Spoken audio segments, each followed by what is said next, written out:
Losing a child is one of the hardest things a parent can go through. That happened to two families in Pella, Iowa. Now they're making sure their children's legacies continue through their local library, and they're doing it through a special play space. Here's Tri-State Trust reporter Elizabeth Shores. This space was actually just wide, one just big open room. Over the years, Youth Services Librarian Katie Dreyer has watched the library's smallest patrons, or as she calls them, littles, grow up. Jacob Todd, or JT Atchison, was one of the first littles she'd worked with when she started at the Pella Public Library. He actually came before he went to basic training and said goodbye to me here at the library. I remember the location, and not many 19-year-olds stop and tell their children's librarian goodbye before they go to basic training. And so that is cemented in my brain. JT died on July 12, 2023, as he was finishing that training. JT was my first loss as one of my littles. I had lost my father, and that was difficult, but to lose a little at that age was very hard as well. No pictures, said Elmo. Millie Zelmer had also been a patron at the library.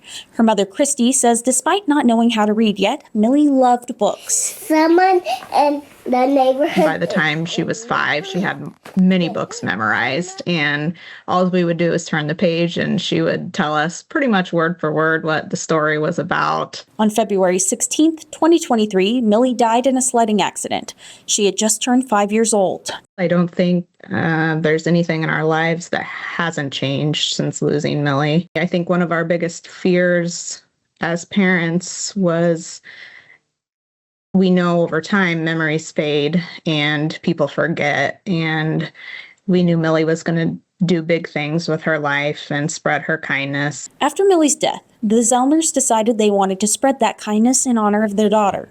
And when they approached Dreyer about doing something for the library, they told her to dream big. By the end of January, and after much coordination between the library, the Zelmers, and the Atchisons, Millie's house was built in JT's corner, a reminder of Millie and JT's shared love for the library. Little touches throughout the room honor Millie and JT. Their handwriting on custom signs, a vet clinic to represent Millie's love for animals, even a play restaurant with a rotating menu is named after JT. He loved food. He loved sushi. Dreyer says it's a space Millie and JT would have loved. I can just see both of them with just wide eyes and running to their favorite places in the room. Zelmer says that's exactly the kind of reaction she and her husband want other kids to have, and says the Atchisons feel the same way. They just want people to enjoy the library like JT did, and just the same as we do with Millie. They hope it will serve the community for years to come. In Pella, I'm Elizabeth Shores reporting.